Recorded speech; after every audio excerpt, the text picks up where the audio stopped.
మొరగని కుక్క లేదు, పొగడ్తకు నువ్వు పొంగకు, విమర్శించని నోరు లేదు, నీ పని నువ్వు చేసుకో.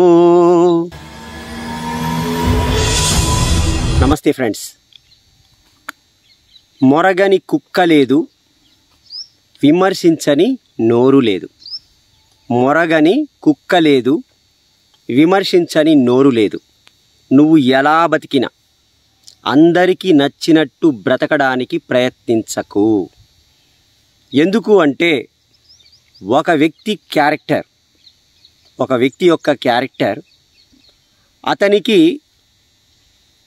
వారసత్వంగా వచ్చిన జీన్స్, అలాగే పరిసరాలు, ఈ రెండు ప్రభావితం చేసి అతన్ని డామినేట్ చేస్తూ ఉంటాయి. ఒక వ్యక్తిని మార్చాలని చూస్తే మన జీవితకాలం సరిపోదు. కాబట్టి నువ్వు ఎలాంటి తప్పు చేయకున్నా నీకు శత్రువులు తయారవుతారు. మరి నీకు శత్రువులు లేరు అంటే నువ్వు అసమర్థుడివి. నువ్వు చేసేటువంటి గొప్ప పనుల వల్ల నీకు శత్రువులు తయారవుతుంటారు. నీ మీద జెలసీ పుట్టొచ్చు. కాబట్టి అందరినీ సాటిస్ఫై చేయాలని బ్రతకొద్దు. దయచేసి మీ కొరకు, మీ ఫ్యామిలీ కొరకు, దేశం కొరకు హ్యాపీగా బ్రతకండి. నీ పని నువ్వు సిన్సియర్గా చేయండి. ఏదో రకంగా నీకు, నీ ఫ్యామిలీకి, దేశానికి ఉపయోగపడతాం. మరి నేను రాసిన ఒక చిన్న పాట, నీ పని నువ్వు చేసుకో, నీ పని నువ్వు చేసుకో. మరి మన పని మనం చేసుకొని అడ్డుపడుతుంటారు కదా, అప్పుడు మనం ఏం చేయాలి? అడ్డుపడ్డా ఆగొద్దు. కళ్ళు మూసుకొని డెఫ్ ఇయర్ పెట్టి మన పని, వాళ్ళు ఎవరు అవపడొద్దు, వాళ్ళు చెప్పేది వినపడొద్దు.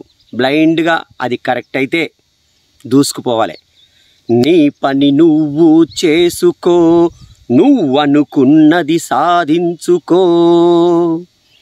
చాలామంది పొగడొచ్చు. ఆ పొగడ్తలో కూడా మిమ్మల్ని పడగొట్టడానికి కావచ్చు, విమర్శించవచ్చు. ఆ విమర్శలో నిన్ను నిలబెట్టడానికి కావచ్చు. కాబట్టి పొగడ్తకు నువ్వు పొంగకు, నీ పని నువ్వు చేసుకో.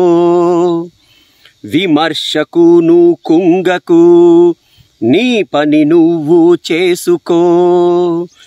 నీ పని నువ్వు చేసుకో, నువ్వు అనుకున్నది సాధించుకో. ఎందుకంటే 84 లక్షల రకాల జీవుల్లో ఉన్నతమైన జన్మ మన జన్మ. అదృష్టంగా మనిషి జన్మ ఎత్తాం. చాలామందికి అవయవలోపంతో ఉన్న వాళ్ళ బాధలు చూడండి. వాళ్ళు ఎన్ని బాధలు పడుతూ ఉంటారు. మరి అన్నీ బాగా ఉండి వ్యసనాలకు బానిస కావడానికి మరి ఎంత తప్పో ఊహించుకోండి. దయచేసి నీ కొరకు, నీ ఫ్యామిలీ కొరకు, దేశం కొరకు ఓకే బతకండి. Thank you friends. నమస్కారం.